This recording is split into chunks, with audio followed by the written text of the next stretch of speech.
മലയാളത്തിലും തമിഴിലുമായി ശ്രദ്ധേയനായിക്കൊണ്ടിരിക്കുന്ന ഒരു യുവനടനാണ് നമ്മളോടൊപ്പമുള്ളത്, കാർത്തി ശ്രീകുമാർ.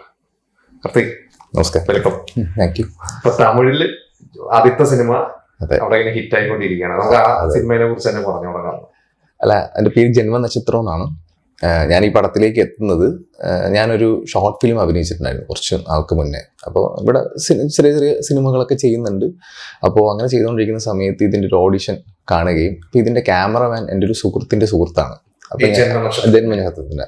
അപ്പോൾ അതിൽ മലയാളി ആയിട്ടുള്ളത് പുള്ളിയാണ്. അപ്പോൾ ഞാൻ ക്രൂലിസ്റ്റ് നോക്കുമ്പോൾ പുള്ളിയുടെ പേരാണ് കാണുന്നത്. അപ്പോൾ ഞാനന്ന് ഇൻസ്റ്റയിൽ മെസ്സേജ് അയച്ചു, ഇങ്ങനെ ഓഡിഷൻ കണ്ടായിരുന്നു, എനിക്കൊന്ന് അറ്റൻഡ് ചെയ്യണമെന്നുണ്ട്, ഇവൻ മലയാളി ഇതിൽ വരുന്ന എന്തെങ്കിലും ഇതുണ്ടോ എന്ന് ചോദിച്ചു. അപ്പോൾ പുള്ളി എന്നോട് പറഞ്ഞു, ഒരു കാര്യം ചെയ്യൂ, അഭിനയിച്ച എന്തെങ്കിലും പോർട്ട്ഫോളിയോ അങ്ങനെ എന്തെങ്കിലും ഉണ്ടെങ്കിൽ ഒന്ന് അയച്ചു തരുമെന്ന് പറഞ്ഞു. ഞാൻ പുള്ളിക്ക് ഇത് അയച്ചു കൊടുത്തു. ഈ അയച്ചു കൊടുത്തപ്പോഴും എനിക്ക് പ്രത്യേകിച്ച് അതിലൊരു ഇതുമില്ല. സ്വാഭാവികമായിട്ട് നമ്മൾ നോർമലി ഒരാൾ പറയുന്നത് പോലെയേ ഉള്ളൂ. അങ്ങനെ വിളിച്ചത് ഒരാഴ്ച കഴിഞ്ഞതിന് ശേഷം പുള്ളി എനിക്ക് പുള്ളിയുടെ നമ്പർ അയച്ചു തന്നിട്ട് എന്നോട് പറഞ്ഞു ഇതിൽ നിന്ന് കോൺടാക്ട് ചെയ്യാൻ പറഞ്ഞു. അപ്പോൾ ഞാൻ പുള്ളിയെ വിളിച്ചു, പുള്ളിയോട് സംസാരിച്ചു. പുള്ളി എന്നോട് പറഞ്ഞു, കാർത്തിക് 16-ാം തീയതി ഫ്രീ ആണെങ്കിൽ ചെന്നൈയിലേക്ക് വരൂ, ഒരു സ്ക്രീൻ ടെസ്റ്റ് ഉണ്ട് എന്ന് പറഞ്ഞു. അപ്പം ഞാൻ എന്ത് ചെയ്തു, സ്വാഭാവികമായിട്ടും ആ സ്ക്രീൻ ടെസ്റ്റിന് പോയി. അപ്പോൾ ഇതിനു മുമ്പും പല സ്ക്രീൻ ടെസ്റ്റുകൾ ഇവിടെ നമ്മളിപ്പോൾ സ്ഥിരം പരിപാടിയാണല്ലോ. ഇവിടെ ആര് വന്നാലും നമ്മൾ ഓഡിഷൻ ചെയ്യുക എന്നുള്ളത് നമ്മൾ സ്ഥിരം പരിപാടിയാണ്. അപ്പോൾ അതുകൊണ്ട് അങ്ങനത്തെ വലിയ ടെൻഷനോ കാര്യങ്ങളോ ഒന്നും ഇല്ലായിരുന്നു. അപ്പം ഞാൻ അവിടെ പോയി. നോർമൽ നമ്മുടെ മലയാളത്തിലുള്ളത് പോലെ തന്നെയാണ് ഓഡിഷൻ, വലിയ വ്യത്യാസമൊന്നും എനിക്ക് തോന്നിയൊന്നുമില്ല. നമ്മൾ ചെന്നു, നമ്മൾ ഡയറക്ടറിനെ കണ്ടു, അവരൊരു സംഭവം തന്നു, നമ്മൾ പെർഫോം ചെയ്തു എന്നുള്ളതാണ്. ഇതിനപ്പുറത്തേക്ക് ഇത് ഞാൻ സെലക്ട് ആകുമെന്നോ എനിക്ക് ഇങ്ങനത്തെ ഒരു ക്യാരക്ടർ അതിൽ കിട്ടുമെന്നൊന്നും ഞാൻ ഒരിക്കലും പ്രതീക്ഷിച്ചിട്ടുണ്ടായിരുന്നില്ല. സിനിമയുമായി റിലേറ്റ് ചെയ്തൊരു സീനായിരുന്നു, റിലേറ്റ് ചെയ്തൊരു ഇതായിരുന്നു. പക്ഷെ ആ സീന് ആക്ച്വലി സിനിമയിൽ ഇല്ല.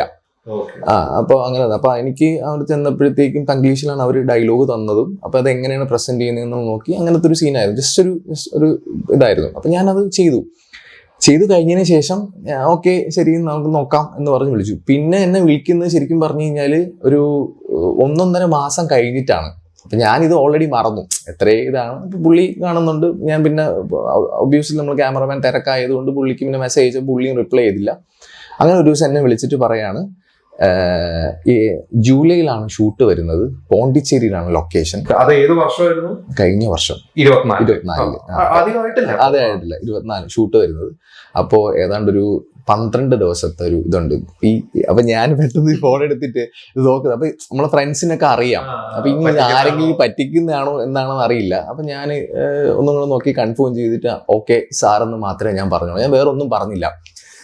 എന്താ സംഭവിച്ചെന്ന് മനസ്സിലായി. ഞാൻ എന്നിട്ട് വീണ്ടും ഒരു 10 മിനിറ്റ് കഴിഞ്ഞ് ഞാൻ തിരിച്ചു വിളിച്ചപ്പം അതൊരു അവിടെ പാണ്ഡി എന്ന് പറയുന്ന ലൈക്ക പ്രൊഡക്ഷൻസിൻ്റെ ഒക്കെ മാനേജറായിട്ടുള്ള പുള്ളിയുടെ നമ്പറായിരുന്നു. അപ്പോൾ പുള്ളി എന്നെ എടുത്തിട്ട് പറഞ്ഞു, തമ്പി ഇതാണ് പരിപാടി, വരണം, എനിക്ക് ആധാർ ഡീറ്റെയിൽസ് ഒക്കെ അയക്കൂ, ഞാൻ ടിക്കറ്റ് ഇടാണെന്ന് പറഞ്ഞു. അപ്പോൾ പുള്ളി ഓക്കെ പറഞ്ഞു. പിന്നെ മെയിൻ പ്രൊഡക്ഷനിലേക്ക് ഇന്നായി, പിന്നെ കോൺട്രാക്റ്റ് എല്ലാം അങ്ങനെയായി, പിന്നെ അത് പടത്തിലേക്ക് വന്നു എന്നുള്ളതാണ്.